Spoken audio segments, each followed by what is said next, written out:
All right. So we're going to start our extracting with 55 grams in and the bloom around 30 seconds. We'll then add about another 100 grams over a 7 to 10 second period. So, I see things there. If I was doing my own thing, I might, or freestyling, I might even just add more. And you know, it's not perfect. 56 grams, 55, it's all gonna get there in the end. Nice, slow, spiral pour. Adding 100 grams to a total of 150. And took me a little longer. I am gonna do just a tiny swirl there to settle things. We got the lo-fi music on in the background and everything's chilling. You can see the espresso machine back here. Oh, hi there, Jimbo. Yeah, you better get ready for the next pour. So we still want to pour while there is water in here. And we're gonna add another 50 grams to a total of 200. And the ratio is 1 part coffee to 16 parts water. So we had 15 grams in, we'll have a total of 255 out.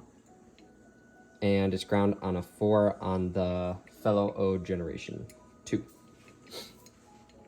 Now, I took a lot longer to get these pours in than they had.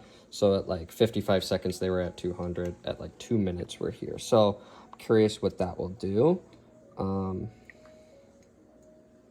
Gonna just add our last pour at 2 minutes to get to about 255. And I'm doing a little bit of a central pour there.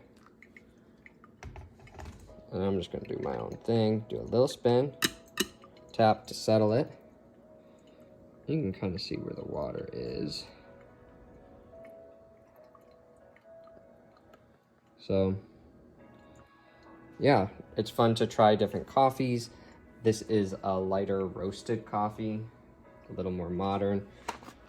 You can see, I know I've butchered this bag. I'm just tasting through some of their samples. They kind of have this scale, but you know, to me, I'd be curious about what all the details go into traditional versus modern. Is it just roast level? What all is in that? But it is tasty.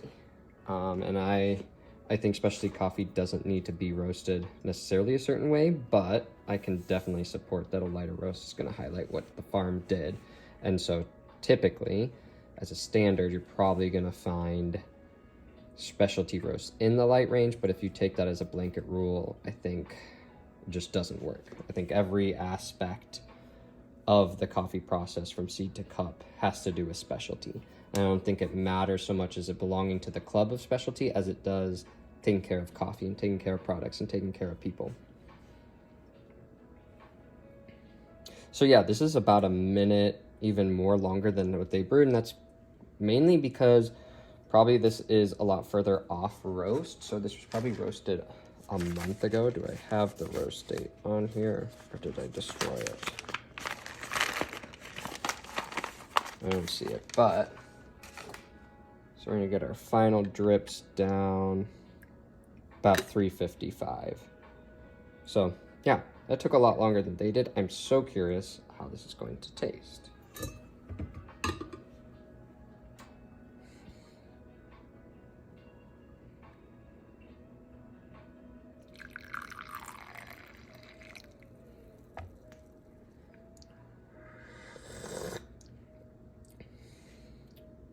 It's not as fruity as I'd like.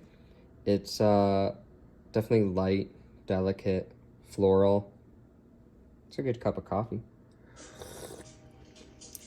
Second sip, a lot better as it cools down. I bet this is gonna open up to just a nice kind of light chocolate fruit tasting cup.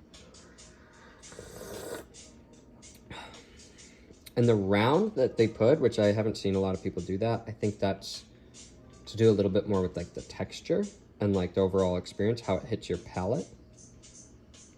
And yeah, I'm very happy with the multiple sips.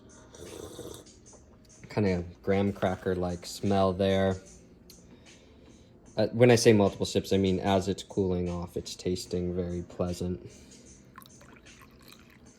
I'm gonna over extracted it. There's a little bit of unpleasantness in there, and I think we need to talk about that more and more.